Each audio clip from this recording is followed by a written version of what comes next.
سلام، امیدوارم حالتون خوب باشه. توی این ویدیو میخوام دوربینم ببرم تو چند تا ساختمانی که کلاس داریم اونجا رو بهتون نشون بدم. بریم ببینیم چه خبره.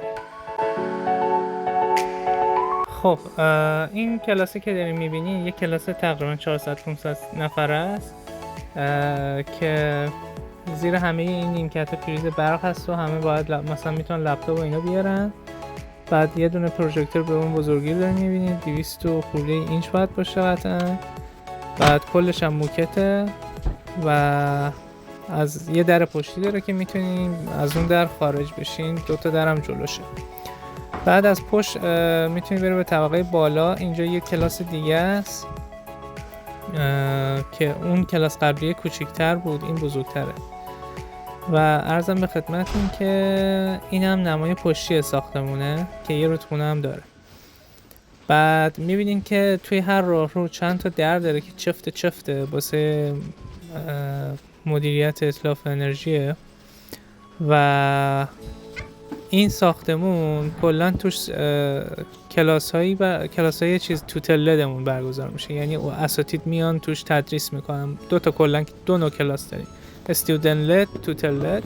student led مثلا چی بهش میگن، کمک اساتید تی میان تدریس میکنن. توی توتر led خود استاد اصلی میاد تدریس میکنن.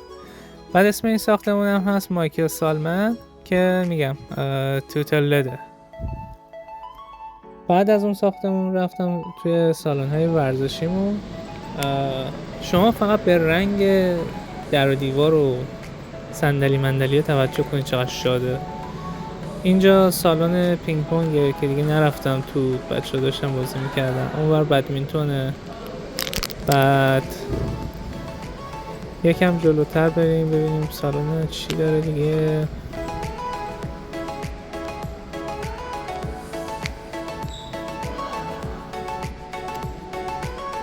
آره اینجا مال فوتبال و بسکتبال و اینا چند منظوره است با والیبال.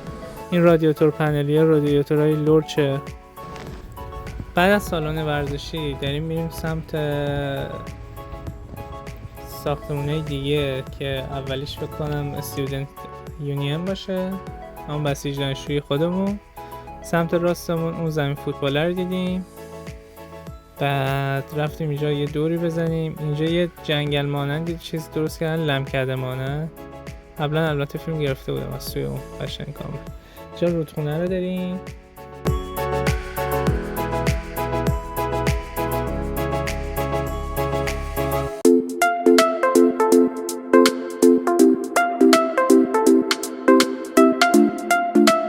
و در نهایت میرسیم به استودنت یونین.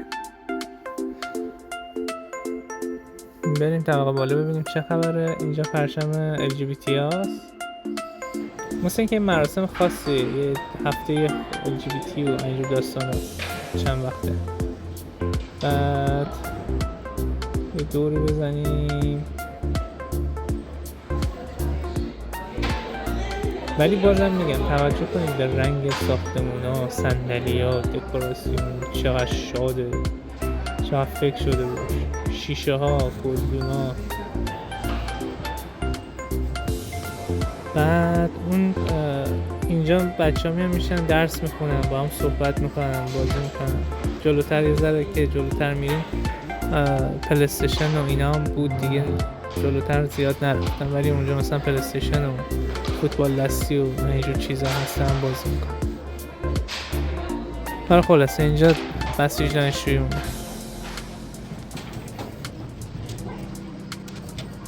بعد از اینجا یه دونه ساختمون دیگه هست جلوتر، اسمش فکر کنم مارکونیه.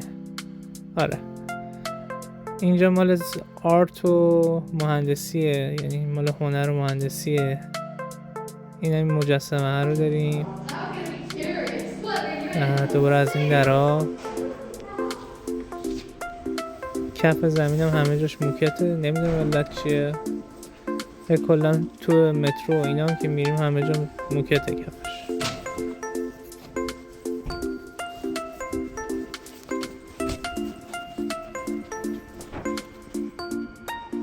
طبقه بالا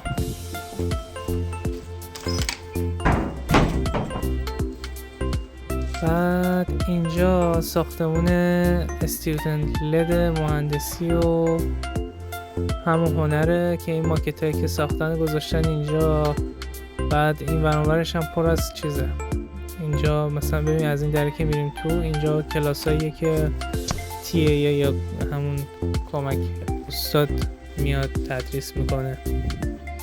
البته خیلی از درس‌ها تیه‌اش هم خود همون استاد است، ولی میگم اینجا مثلا چیز نیست دیگه، اونطوری چندین تا کلاس با هم ادغام نشد. یه کلاس کوچیک 10-15 نفر است نهایتا.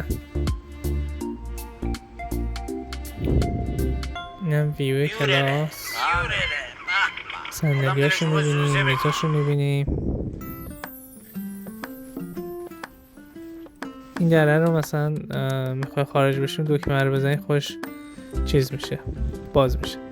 بعد ما کلاسمون اینطوریه که توی همشون یه دستگاه کارتخونی وجود داره. این سبزر دیدین رو دیوار بود، کارت دانشجومون رو باید بزنیم به اون که حضور غیابمون اونطوری چیز بشه. یعنی هیچ وقت استاد نمیاد اسم بخونه محمدی حاضر، همون با همون کارت میزنیم. بعد اون مستقیم وصل به سفارت، گزارش حضور داشتنمون تو دانشگاه میره واسه سفارت که مثلا اینا ویزای دانشجویی گرفتن، واقعا دارن درس میخونن، دوره میچرخن. بعد از این میریم ساختمون اصلی دانشگاه که آموزش و اینجور چیزا توشه. اسمش لورد آشروف فکر کنم، دقیقا تلفظشو بلد نیستم. این درای اینطوری گردونم این توی اینجا توی این مملکت خیلی زیاده. بعد اصلا خیلی در چیز خفنیه، چون اصلا نمیذاره سرما و گرما از داخل به بیرون یا از بیرون به داخل منتقل بشه. به جای اون پرده هوایی که ما استفاده میکنیم هیچ فایده ای نداره. 4 تا اینا میذاشتن چیزش بیشتر. اینجا کتابخونه و آی سنترمون. آی سنتر همون آموزشگاهه. این ایاری تمس هم کاریابی دانشگاهه که به هیچ دردی نمیخوره. بعد بریم جلوتر، اینجا آی سنتر بود سمت چپ، بعد کتابخونه است. اینجا میتونید بشین درس بخونی، یه سری جلسه های مشاوره داره و اینا میتونیم بگیری، میتونی از قبل رزرو بکنی، بعد مشاور میاد کمکت میکنه و صحبت میکنه. اینجا حرفا چیزم داره، یه سری جلسه میتونی رزرو بکنی که بیان توی درسات کمکت کنن، درس ها و اساینمنت ها، مشقات در واقع. بعد باز هم به رنگ و طراحی در دیوار توجه کنید.